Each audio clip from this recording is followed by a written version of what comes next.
Salatullah, salamullah. Assalamualaikum warahmatullahi wabarakatuh.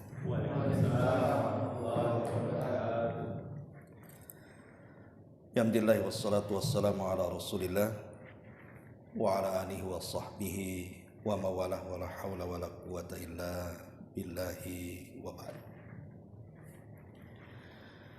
Alhamdulillah, segala puja dan puji hanya milik Allah Subhanahu wa ta'ala.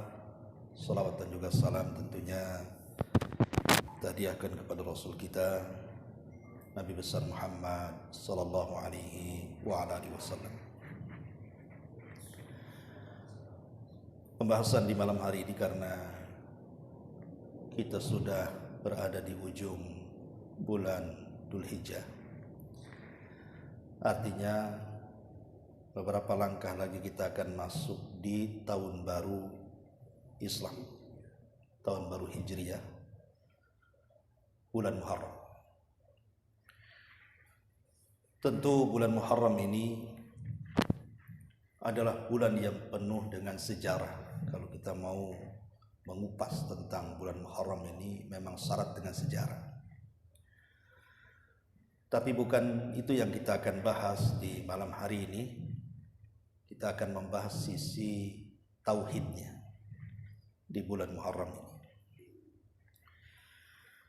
Karena kita tahu bahwa di perkembangan pemahaman di masyarakat, khususnya di daerah Jawa dan umumnya juga mungkin merembah ke daerah-daerah yang lainnya kan, tapi fokusnya di daerah Jawa. Bulan Muharram itu dikesankan sebagai bulan yang penuh dengan keramat. Tentu ada alasan yang mendasari mereka kan itu. Saya membaca satu artikel itu. Kenapa kemudian bulan Muharram itu menjadi bulan keramat? Bahkan oleh sebagian masyarakat Jawa, khususnya daerah-daerah keraton, baik Jogja ataupun Solo gitu ya. Itu sangat kental keramatnya itu. Dan dikesankan bahwa bulan Muharram itu bulan pembawa siang. Ada yang mengatakan bahwa dahulu setelah terjadinya kerajaan Mataram gitu ya, katanya sih. Jadi bulan Muharram itu bulan mulia menurut pihak kerajaan. Sehingga mereka menjadikan bulan Muharram itu bulan perayaan bagi orang-orang yang memiliki kekayaan, para raja, para menteri dan begitu seterusnya.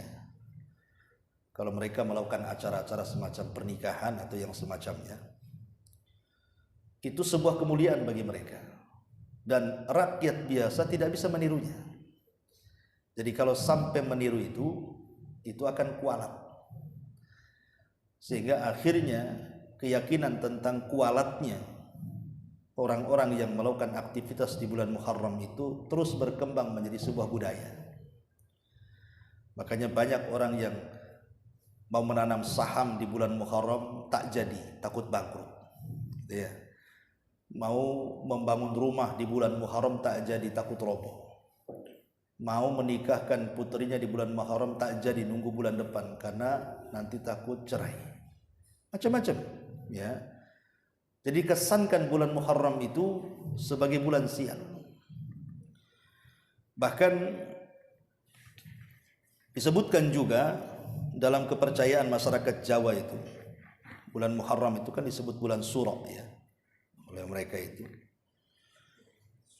Jadi mereka mengatakan sebagian mistiknya nih, tahayulnya lah bahasa kitanya atau khurafatnya.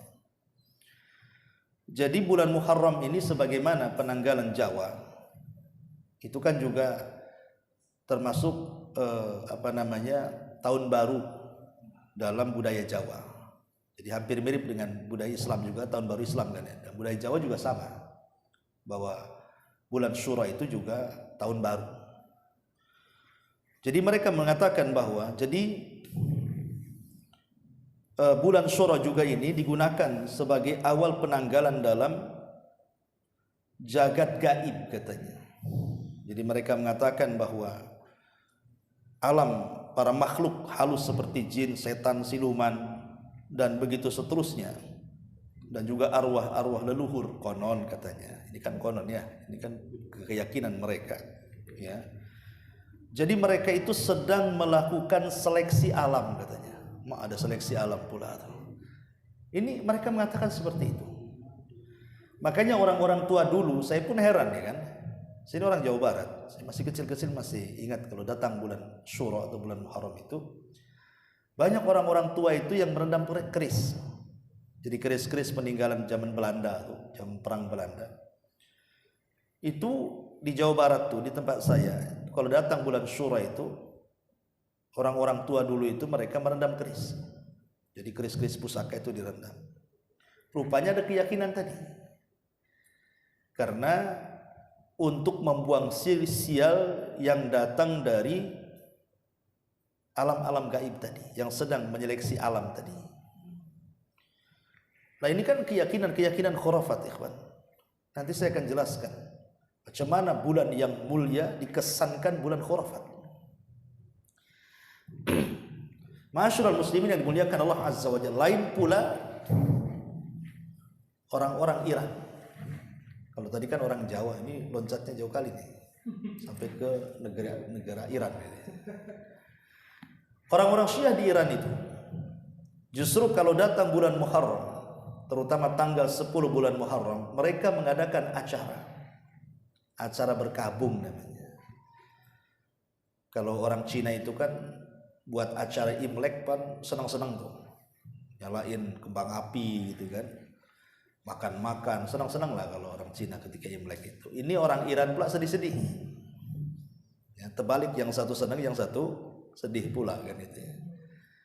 Karena orang-orang Syiah itu kalau datang bulan Muharram, mereka akan membuat acara memukul-mukul badan mereka.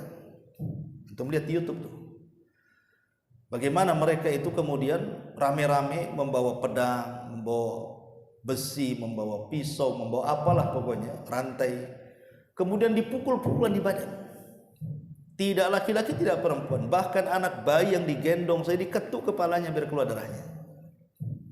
Coba ya, untuk apa acara seperti ini? Rupanya setelah kita baca dan kita tanya kepada orang alim bahwa orang Syiah melakukan seperti ini di bulan Muharram itu karena sebuah keyakinan bahwa mereka sedang menebus dosa. Dosa apa yang mereka lakukan? Bukan dosa mereka, tapi dosa kakek buyut mereka. Jadi kakek buyut mereka tidak bisa menyelamatkan Husain putra Ali saat terjadi pembantaian sadis di Karbala. Jadi kita tahu bahwa Husain itu dia akan diundang oleh orang Kufah saat kekhilafahan Yazid bin Muawiyah. Karena kan orang-orang Kufah itu tidak suka dengan Yazid. Mereka suka dengan Husain. Tapi kan yang berkuasa ketika itu kan Yazid putra Muawiyah. Mereka hendak menggeser kepemimpinan Yazid dengan Husain ibn Ali, cucu Nabi. Maka mereka pun mengirim surat ke Madinah. Dan suratnya tidak kira-kira banyak sekali, menunjukkan dukungan orang-orang Kufah kepada Husain. Berangkatlah Husain ini. Dia tidak tahu bahwa akan terjadi pembantaian dengan 70 keluarganya. Ya diantaranya istrinya, anaknya, putra-putra Hasan, pokoknya semua cucu cicit Nabi dibawa semua oleh Husain. Ketika sampai di Karbala, maka Husain pun bertanya, ini daerah apa ini? Maka orang-orang mengatakan Karbala ya imam. Kata Husain, wallahi karbun wa bala. Demi Allah ini akan terjadi hal-hal yang menyedihkan dan akan terjadi bencana besar. Rupanya betul. Husain pun dibantai dan keluarga Nabi SAW di Karbala. Sebanyak 70 orang tuh. Dan tidak tersisa turunan Husain kecuali satu yang selamat. Namanya Zainul Abidin atau Ali putra Husain, putra Ali putra Ibn Abi Thalib. Maka siapapun yang menasabkan dirinya kepada Husain, maka harus dari jalur satu ini, namanya Ali bin Husain. Kalau ngaku keturunan Nabi gitu ya dari jalur Husain, maka harus lewat jalur Ali bin Husain. Karena itu yang selamat di Karbala. Dan juga 2 putra Hasan yang selamat. Jadi kalau dari Husain, 1 putra yang selamat namanya Zainul Abidin atau Ali bin Husain ibn Ali bin Abi Thalib. Ya. Karena di zaman itu kan Syiah belum ada keyakinan, masih dalam bentuk gerakan. Setelah kematian itu mereka membuat gerakan politik yang disebut dengan gerakan Awabi, orang-orang yang bertobat karena mereka tidak bisa apa-apa saat terbantainya Husain. Akhirnya mereka lah yang membantai setiap para pembunuh Husain. Lah orang-orang Syiah hari ini apabila datang bulan Muharram, maka mereka melakukan upaya ingin menebus dosa nenek moyang mereka. Ini kan keyakinan aneh ya. Itu sama dengan orang Nasrani berkeyakinan bahwa disalibnya Isa itu karena menebus dosanya Nabi Adam. Adam itu kan dikeluarkan dari surga karena bermaksiat. Jadi Isa disalib itu untuk apa? Menebus dosa Nabi Adam. Lah, kok bisa dosa orang lain ditanggung sama kita? Makanya Allah mengatakan wala taziru waziratun wizra ukhra. Orang itu tidak menanggung dosa orang lain.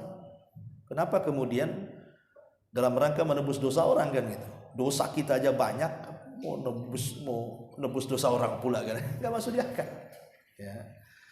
Tapi masyarakat muslimin yang dimuliakan Allah Azza wa Jalla, yang kita ingin soroti adalah cerita-cerita yang pertama, cerita-cerita khurafat tadi yang datang dari Jawa yang melebar kemana-mana ya. Wallahu alam hari ini mungkin sudah kurang ya. Tapi masih ada juga kok acara-acara ritual tertentu yang dilakukan di sana, seperti contohnya ruatan. Itu masih ada tuh. Ruatan, tahu ruatan kan, untuk membersihkan. Ya, ada itu. Terutama masih ada ruatan itu. Kononnya kan membersihkan itu. Ruat itu artinya bersihkan gitu. Kemudian juga kirap kerbau itu masih ada. Kirap kerbau Kiai Slamet ya di Solo itu. Saya lihat di YouTube itu aneh gitu, karena itu kerbau itu diyakini keramatnya.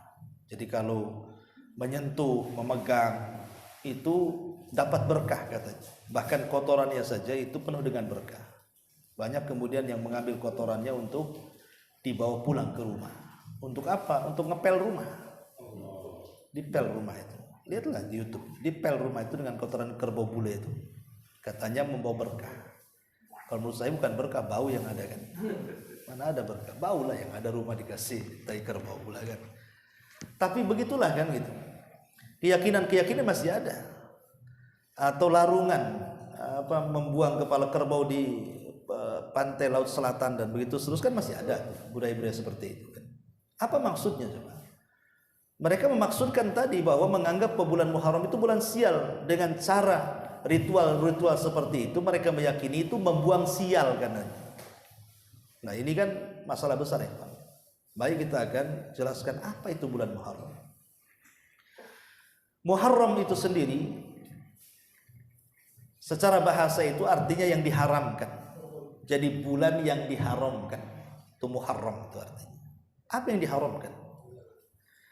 Yang diharamkan dalam bulan Muharram adalah al-qital, dilarang berperang.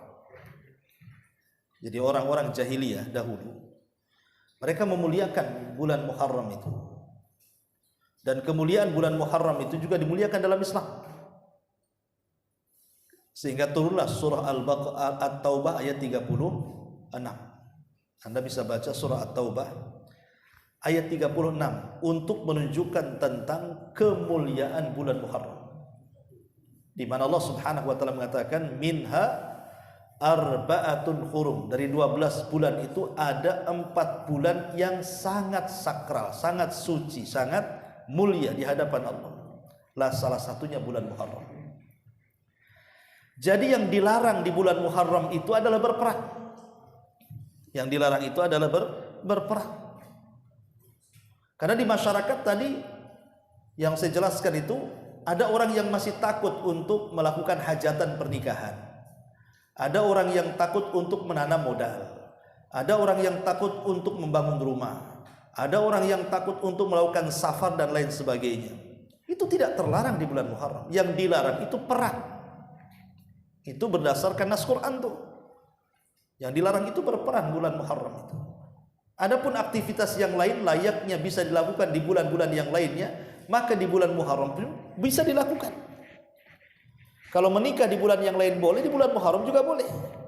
Kalau nanam modal di bulan lain boleh, kenapa di Muharram kemudian takut kalau seandainya tertanam di situ kemudian akan bankrupt? Ini keyakinan dari mana? Ini sama dengan mencela waktu. Dan ini tradisi orang-orang jahiliyah. Jadi orang-orang jahiliyah itu kalau mereka mengalami kebangkrutan, mengalami musibah gitu ya. Orang-orang jahiliyah itu mereka kemudian menyalahkan waktu. Mereka menyalahkan waktu. Waktu yang disalahkan. Makanya kemudian di dalam Al-Qur'anul Karim Allah Subhanahu wa taala menggambarkan di dalam surah Al-Jathiyah ayat 24. Allah katakan apa? Wa qalu ma hiya illa hayatuna dunya namutu wa nahya wa ma yuhlikuna illa dahr wa ma lahum bidzalika min ilmin in hum illa yadhunnun. Mereka orang-orang jahiliyah musyrik berkata, kehidupan ini tidak lain hanyalah kehidupan dunia saja. Kita mati dan kita hidup, tidak ada yang membinasakan kita melainkan perjalanan waktu.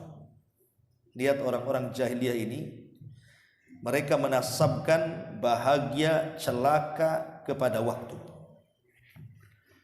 Jadi kalau seandainya kemudian ada orang menganggap bulan Muharram ini bulan sial, itu sama dengan menyialkan waktu. Atau bulan selain Muharram itu adalah bulan hoki, berarti seolah-olah menasabkan keberuntungan itu kepada waktu. Waktu itu tidak bisa apa-apa. Waktu itu loh makhluk. Dia tidak bisa apa-apa, dia tidak mungkin mendatangkan manfaat ataupun mencegah madarat. Karena yang mendatangkan manfaat dan mencegah madarat itu hanya Allah yang menciptakan waktu, bukan waktunya. Makanya kenapa sampai-sampai Nabi SAW mengatakan, la tasubbud dahra. Dalam hadis qudsi Allah berfirman, la tasubbud dahra fa innama ana dahru. Jangan kalian mencela waktu, karena akulah yang membolak-balikan waktu, kata Allah. Jadi mafhumnya kalau kita mencela hari, mencela bulan, mencela tahun, hakikatnya kita mencela yang menciptakan hari, menciptakan bulan dan menciptakan tahun. Karena masih ada di masyarakat itu, ikhwan, kalau mau kawin itu masih tanya hari, tanya bulan. Ya kira-kira kalau mau nikah ini bulan apa ya yang bagus? Semua bulan bagus. Semua hari bagus. Tidak ada hari jelek, hari bagus. Bulan jelek, bulan bagus. Semua hari, semua bulan, semua tahun itu bagus. Ingat ya.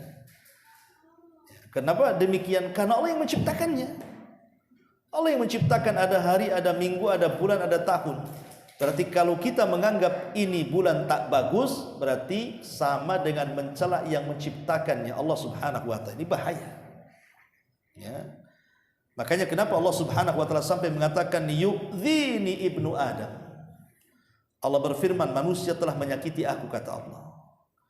Bagaimana cara menyakiti Allah? Yasubbud dahra wa ana dahru uqallibul laila wan nahar.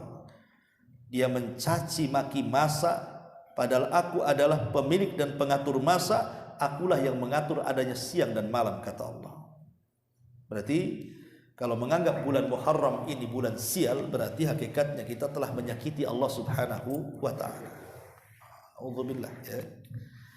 Baik, masyarul muslimin yang dimuliakan Allah Azza wa Jalla. Ini yang pertama. Yang kedua, Muharram ini bulan mulia.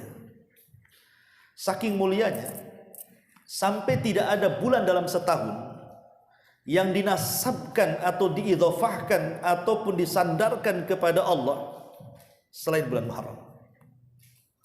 Dalam sebuah hadis Nabi SAW ketika bicara soal perintah puasa, nanti karena di bulan Muharram itu kan ada puasa namanya puasa Asyura kan itu ya.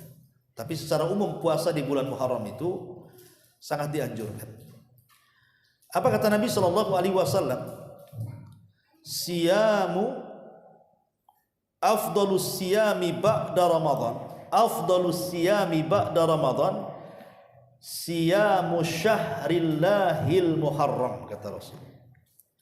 Kan Rasul ditanya tuh, Rasul, seafdal-afdalnya salat setelah salat wajib itu apa? Rasul, seafdal-afdalnya puasa setelah Ramadan itu apa? Maka Rasul menjawab, seafdal-afdalnya salat setelah salat wajib adalah tahajud, salat malam.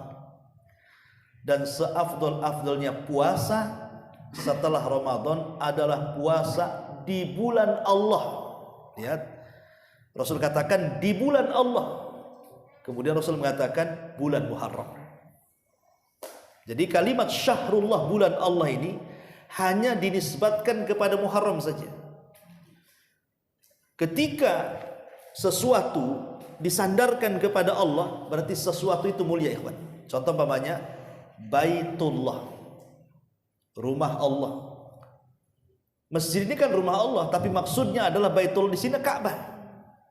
Ketika Ka'bah itu disandarkan kepada Allah, maka Ka'bah menjadi mulia. Nah, sama juga ketika bulan disandarkan kepada Allah, maka bulan itu menjadi mulia. Baitullah yang satunya di sini syahrullah, bulannya Allah. Jadi bulan Muharram itu bulannya Allah, bulan yang sangat mulia. Macam mana bulan yang sangat mulia yang diidhofahkan kepada Allah dianggap bulan sial? Aneh kan itu. Ini bulan mulia, kenapa jadi bulan sial? Nah, jadi tidak ada yang sial itu. Yang sial itu kamu, bukan bulannya. Jadi jangan menisbatkan kesialan kepada bulan mulia. Ini yang kedua. Yang ketiga, kalau kita lihat sisi sejarah ya, tanggal 10 bulan Muharram atau disebut dengan kan orang Jawa mengistilahkan dengan bulan Syuro. Syuro itu diambil dari Asyura, angka 10. Karena mereka menganggap tanggal 10 di bulan Muharram itu kan sakral. Kita lihat sejarah. Nabi Musa alaihi salatu wassalam ketika berada di Mesir. Dan Nabi Musa alaihi salatu wassalam ma'ruf, nabi dari nabi-nabi Bani Israel. Dia ulul azmi, dia kalimur rahman, nabi yang banyak diajak bicara oleh Allah. Dia pun nabi yang paling kondang dari nabi-nabi Bani Israel. Jadi ketika tidak mungkin Nabi Musa mendakwahkan dakwah tauhid di tengah-tengah Bani Israel yang sedang dicengkram perbudakan oleh Fir'aun, maka Musa pun ingin membebaskan Bani Israel dari cengkraman Fir'aun dengan cara apa? Hijrah. Dibawalah Bani Israel kemana? Ke Palestina. Tujuannya adalah tanah perjanjian ya. Nah, ketika Fir'aun mengetahui bahwa Musa itu akan membawa seluruh Bani Israel hijrah ke tanah perjanjian di Mesir, Fir'aun tidak terima. Makanya Fir'aun pun membawa pasukan untuk menghalangi dan mencegat Musa membawa Bani Israel. Nah, ketika kemudian Nabi Musa dengan Bani Israel sudah berangkat dari Mesir, rupanya terhalang dengan Laut Merah. Antum yang pernah umroh ke Jeddah itu kan nampak Laut Merah itu ya.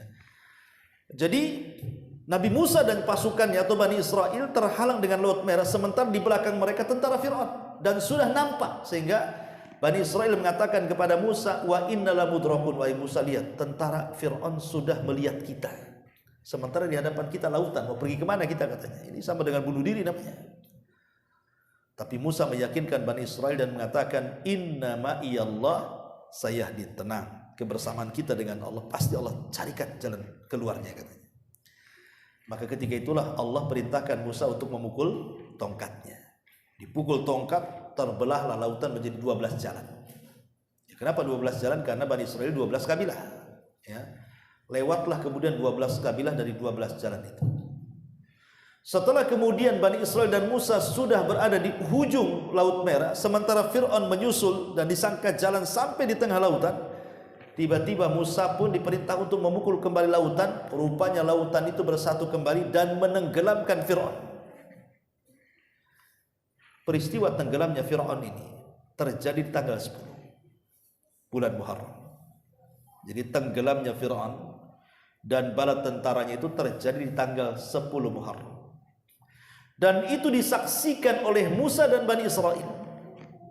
Saking bersyukurnya, saking senangnya, Nabi Musa dan Bani Israel diselamatkan oleh Allah Subhanahu wa taala, maka Nabi Musa memerintahkan seluruh Bani Israel untuk berpuasa. Itulah yang kita kenal dengan puasa Asyura. Ya. Karena ketika Nabi SAW hijrah dari Mekah ke Madinah, orang-orang Yahudi sedang berpuasa. Ketika itu umat Islam belum punya ibadah puasa, belum ada ibadah puasa. Ketika sampai di Madinah tahun pertama Hijriah, melihat orang Yahudi sedang berpuasa, kan Rasul tanya kan, puasa apa kalian ini? Kata orang Yahudi, ini puasa karena rasa syukur kami, Nabi kami diselamatkan, Nabi Musa. Oh, Rasul melihat alasannya, masuk di akal. Apa kata Rasul? Kalau alasan kalian berpuasa karena memuliakan Nabi Musa, Nabi kalian, maka aku lebih berhak menghormati Nabi Musa dibandingkan kalian. Maka Rasul pun berpuasa dan memerintahkan para sahabat berpuasa. Bahkan anak kecil pun disuruh berpuasa untuk latihan puasa.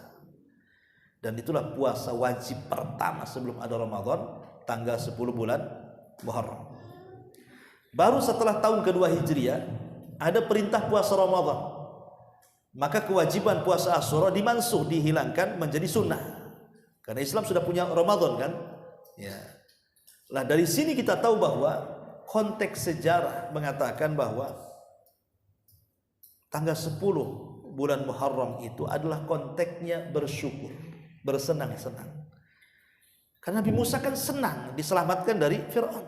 Kenapa kemudian konteksnya bersyukur karena bersenang-senang dijadikan bulan Muharram sebagai bulan sial? Kan aneh gitu kan. Harusnya senang, kok jadi susah pula. Sial kan membawa susah kan. Itu kan berbeda dengan sejarah jadinya. Sehingga orang mau nikah nggak jadi takut susah. Ya, orang mau mau nanam modal nggak jadi takut bankrupt. Pokoknya dunia saja itu kesannya itu. Dan padahal konteks sejarah ini bulan Muharram itu harusnya kita bersenang-senang. Itu kalau dilihat dari sisi sejarah kan itu ya. Jadi tidak benar kalau seandainya bulan Muharram itu bulan sial, bulan yang membawa madarat dan begitu seterusnya. Yang ada justru kita diperintahkan untuk banyak berpuasa. Dan puasa yang paling afdol itu adalah puasa di bulan Muharram. Jadi kalau antum puasa Senin Kemis di bulan Muharram, puasa Ayyamul Bid, puasa Daud di bulan Muharram itu, maka puasa-puasa sunnah yang dilakukan di bulan Muharram itu seafdol-afdolnya puasa setelah Ramadan. Wabil khusus tanggal 10 namanya puasa Asyura, tanggal 10 tuh ya. Lah di ujung hayat Nabi SAW ketika selesai haji wada, sahabat datang kepada Rasul. Rasul, kalau kita puasa tanggal 10 kok kayaknya risih, orang Yahudi juga puasa katanya. Berarti puasa kita sama-sama nih. Gimana ini? Maka Rasul mengatakan, ya sudah, tahun depan kata Rasul, kita puasa tanggal 9 juga. Untuk menyelisihi Yahudi, maksudnya tanggal 9 tanggal 10 gitu ya. Tapi sayang setelah tahun depan Rasul keburu meninggal. Tidak sempat puasa tanggal 9, Rasul keburu wafat. Tapi para ulama fikih mengatakan bahwa walaupun Rasul tidak melakukan puasa tanggal 9, tapi kan sudah akan melakukan karena dia bercita-cita kan untuk menyelisih orang Yahudi. Maka ulama kemudian menjadikan 3 kaifiyah, 3 cara ketika berpuasa tanggal 10 itu. Pertama, tanggal 10 saja. Yang kedua, tanggal 9 dan 10. Dan yang ketiga, bisa 3 hari berturut-turut, 9, 10 dan 11. Ya, jadi 3 caranya ya. Tanggal 10 saja, atau 9, 10, atau 9, 10, 11. Itu dalam uraian ulama fikih gitu ya. Nah ini diantara bantahan bahwa bulan Muharram itu adalah bulan yang penuh dengan keramat. Ya. Wallahu a'lam bishawab, ini diantara kesimpulan ini. Karena begini ikhwatul fiddin, bagaimanapun yang namanya khurafat, sekarang kan banyak khurafat kan. Banyak kali khurafat. Yang terakhir ini ya isu Mama Gufron ini kan, yang bisa ngomong dengan semut, bisa ngomong dengan jin, dengan malaikat, dengan bahasa maqali rahmatan inna maqali rahmatan dan begitu seterusnya gitu kan. Yang konon itu bahasa Suryani, padahal itu bukan bahasa Suryani. Itu lebih ke bahasa Arab TKW. Untuk tahu bahasa Arab TKW. Orang yang belum pernah belajar bahasa Arab kerja di Arab. Bahasa Arabnya kayak gitu tuh. Inna rahmatan maqoli, inna rahmatan maqoli itu. Karena bahasa Arab sendiri nggak kena. Kalau dikatakan bahasa Arab, bukan bahasa Arab. Karena bahasa Arab itu harus mufid. Bukan hanya sekedar terangkai dari beberapa kalimat Arab kemudian dirangkai, tapi lebih daripada itu harus mufid. Syarat bahasa Arab itu harus mufid. Mufid itu apa? Dipahami maknanya. Kalau tidak dipahami maknanya bukan bahasa Arab. Coba siapa yang bisa memahami inna maqali rahmatan Indonesia, Mekah, Madinah, macam-macam tuh? Siapa yang tahu? Dia aja yang tahu kan? Murid-muridnya nggak tahu. Murid-muridnya nggak tahu, harus tanya dulu apa gitu. Ini kan khurafat sebenarnya. Itu bahasa itu diciptakan dia sendiri. Itu bukan bahasa Suryani, karena bahasa Suryani bukan kayak gitu. Apalagi bahasa Suryani kan sudah punah. Apalagi dengan kesombongan murid-muridnya mengatakan tidak ada yang bisa menguasai bahasa Suryani setelah dicek satu dunia kecuali Mama Gulfron. Wah, sombong kali. Itu sombong sekali, mana ada. Ada yang masih menggunakan bahasa Suryani kan masih ada, terutama orang-orang Nasrani ortodok yang ada di Suriah dan sekitar itu masih menggunakan kan itu. Enggak ada makoli-makoli kayak gitu kan itu. Berarti kan ini kan rancangan bahasa dia saja. Apalagi kok dia bisa berdialog dengan kuburan dengan bahasa makolinya, berdialog dengan semut, berdialog dengan jin, berdialog bahkan bisa SMS kepada Allah dengan makolinya.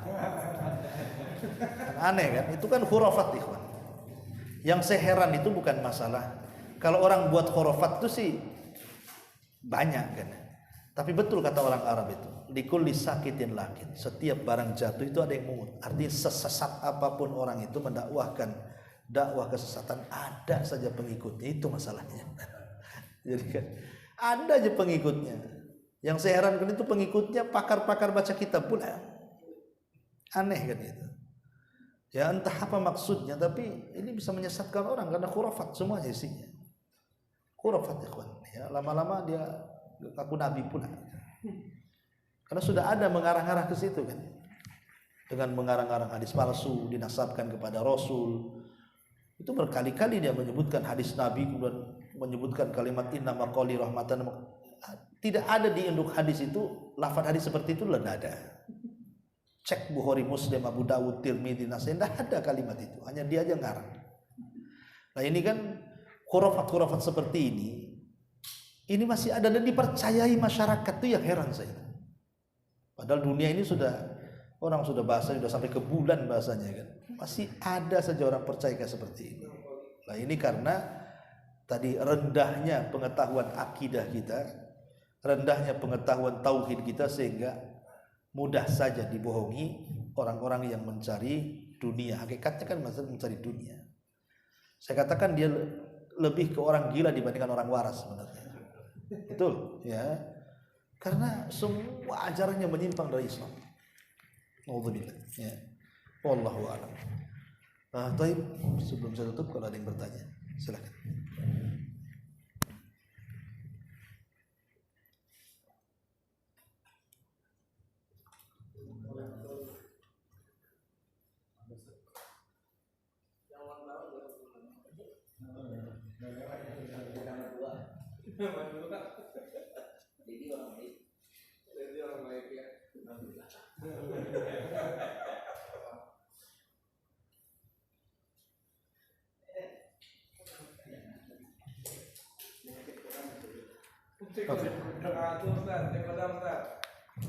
Kodam. Kodamnya siapa? Jadi kemana kita sempat ngecek tuh? Kosong ya. Kosong. Cek kodam. Itu pusatnya sih. Bukan kosong sih itu pusatnya. Ya istilah kodam itu kan istilah jin korin sebenarnya. Istilah kodam itu bahasa kita kodam, bahasa Arabnya khodam, pakai kho. Khodama itu artinya membantu. Khodim itu pembantu. Jadi kalau pembantu rumah tangga itu khadim namanya. Jadi kalau jin yang bantu kita ini katanya kodam. Kalau bahasa kita kan kadang-kadang diplesetkan, kodam jadi kodam gitu ya. Mungkin maksudnya jin korin. Karena jin yang melekat pada diri kita cuma satu, jin korin saja. Ada, antum ada. Ya.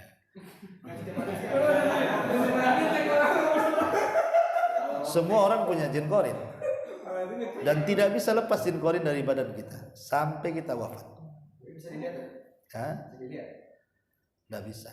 Gimana caranya melihat jin? Kecuali celana jin bisa. Tapi kalau jin tidak bisa dilihat.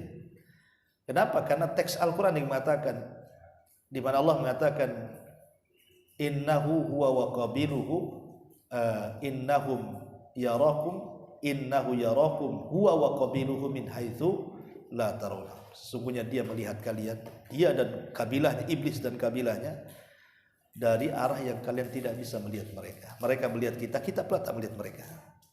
Tapi keadilan Allah akan dibalik kelak pada hari kiamat, di mana kita melihat mereka, mereka tak bisa melihat kita. Di dunia ya, mereka melihat kita, kita tak bisa melihat mereka. Tapi di akhirat Allah balik sebagai bentuk keadilan. Ya. Makanya kalau katakan ngecek kodam-kodam itu dusta, sangat dusta. Gimana caranya? Ya, kan? Subhanallah.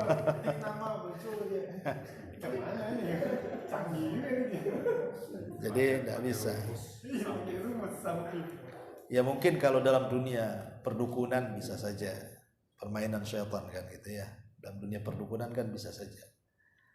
Karena antar jin dukun dengan jin orang itu bisa connect. Umpamanya gini, ada seseorang jadi dukun, antum datang ke dukun, dukun langsung tahu kamu anaknya si Anu ya katanya. Kok tahu Pak Dukun? Tahu lah. Kamu kerja di sini ya? Kok tahu Pak Dukun? Tahu. Kamu begini ya? Kok tahu? Tahu lah. Kenapa bisa tahu juga? Baru kenapa tahu? Ya. Karena dukun itu punya jin. Sementara kita juga punya jin. Jadi jin dukun dengan jin kita itulah namanya inforjin. Jadi jinnya itu ngasih informasi. Jadi ngasih informasi, jadi kita tahu dukun itu. Tapi apa yang kita tidak tahu, jin yang ada pada kita pun tidak tahu. Apa yang kita tahu, jin yang ada pada diri kita tahu. Contoh nih kasus. Di zaman dulu ada namanya Khalifah Zalim, Hajjaj bin Yusuf Al-Thaqafi. Itu hafal Quran tapi pembunuh. Ya, Hajjaj bin Yusuf Al-Thaqafi itu hafal Quran tapi pembunuh bengis. Jadi satu hari dia ngobrol dengan dukun, ada hadapan dengan dukun. Kemudian sambil ngobrol Hajjaj itu ngitung batu, 1, 2, 3 kerikil sampai ada 10 batu. Dukunnya tidak tahu. Langsung kemudian digenggam dan dikatakan, berapa ini? Kata dukun, 10. Betul 10. Ya. Dah ngobrol lagi. Udah Hajjaj langsung ngeruk batu, nggak dihitung lagi. Dia aja nggak tahu isinya. Ini berapa? Bingung dukunnya. Ya. Dari sini kata para ulama, jin yang ada pada dukun itu dia mengetahui apa yang kita ketahui. Kalau kita tidak tahu, dia pun tak tahu. Ya. Kalau kita tidak tahu, dia pun nggak tahu. Pada diri kita tidak tahu. Karena jin itu tidak tahu yang gaib. Sama dengan kita tidak tahu, malaikat aja nggak tahu yang gaib. Makanya dukun itu tebak-tebakan aja tuh. Antum ajak makan di rumah antum dukun itu, lauknya taruh di dalam nasi, si nampan, tapi kambingnya tutup sama nasi. Makan Pak dukun. Kalau dia tanya mana lauknya, berarti dukun palsu. Tak tahu lauknya di bawah nasi kan? Ya. Tapi kalau betul ini apa namanya dukun asli pasti tahu ya. Ini lauknya kamu taruh ya. Nah itu ngetes dukun kayak gitu. Nah, jadi intinya ngecek kodam itu tidak perlu dicek, apa yang dicek pula. Fungsi jin koren itu apa Pak? Di tubuh manusia. Jin koren itu jahat. Dialah yang memberikan waswas untuk berbuat maksiat. Tidak ada jin yang baik yang pada tubuh kita ini. Makanya Rasulullah SAW ditanya, termasuk kau ada jinnya wahai Rasul? Ya, termasuk aku. Tetapi kata Rasul, Akan tapi jinku itu aslam. Kalimat aslam ini jadi perdebatan ulama. Apa maksudnya? Apakah yang dimaksud aslam itu masuk Islam? Apakah yang dimaksud aslam itu artinya tunduk kepada Nabi, khusus jin Nabi saja tidak bisa berbuat apa-apa? Jadi polemik di sini, makna aslam di sini. Ada mengatakan Islam berarti jin satu-satunya yang korin yang masuk Islam itu jin Rasul saja. Selain Nabi tidak ada yang Islam, semua kafir. Tapi ada juga yang mengatakan tidak, maksud aslam di situ bukan Islam, karena jin korin tidak mungkin masuk Islam. Tapi Rasul bisa menundukkan sehingga dia tidak bisa apa-apa. Nah, gitu ya. Jadi kita bisa rasakan kok kita ini punya korin atau tidak punya korin. Kalau perasaan kita ingin maksiat, nah berarti itu jin korinnya tuh yang ngasih was-was, melangkah ke situ, melangkah ke situ. Tapi kalau seandainya jinnya perasaan kita ingin ibadah, datang ke majelis ilmu, berarti korin dari malaikat yang menghembuskan. Kan orang punya dua korin, satu dari malaikat, satu dari kalangan jin. Ya. Wallahu a'lam. Iya. Siapa yang dicek kodamnya tadi?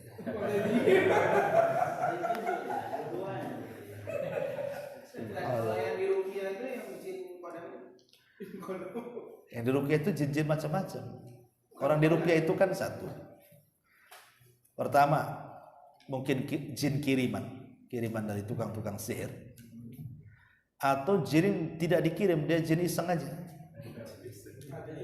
Karena dia suka dengan antum, makanya dia masuk ke tubuh antum. Makanya jin ada namanya jin al-asyik. Jin al-asyik ini dia jin yang menyukai manusia. Boleh jadi salah satunya alasannya sebagaimana saya baca dalam kitab Alamul Jin karya Syekh Abdullah Imam Al-Ma'bari. Jadi kalau kita masuk kamar mandi kemudian kita tidak membaca doa a'udzubillah minal khubsi wal khaba'is itu, ya, maka aurat kita tampak di hadapan jin. Tapi kalau kita baca doa tersebut walaupun kita telanjang, jin tidak akan mampu memandang aurat kita. Tapi kalau kita tidak membaca doa itu, maka jin akan memandang aurat kita. Dan kalau setiap hari dipandang, akhirnya dia jatuh cinta dengan kita. Nah, ketika jatuh cinta, maka dia tidak akan melepaskan kita. Makanya dia akan ganggu kita terus. Ya. Jadi orang yang diruqyah itu tengok jinnya. Apakah jinnya kiriman ataukah jin yang iseng-iseng masuk saja? Atau pura-pura kena jin padahal enggak, ada juga. Ya, pura-pura aja dia itu sebenarnya. Supaya sensasi aja kan. Macam-macam. Nah, tapi intinya bahwa ruqyah ini bagian daripada pengobatan syar'i untuk mengusir jin tadi. Wallahu a'lam. Ya, saya kira cukup. Subhanakallahumma wa bihamdika, asyhadu an la ilaha illa anta, astaghfiruka wa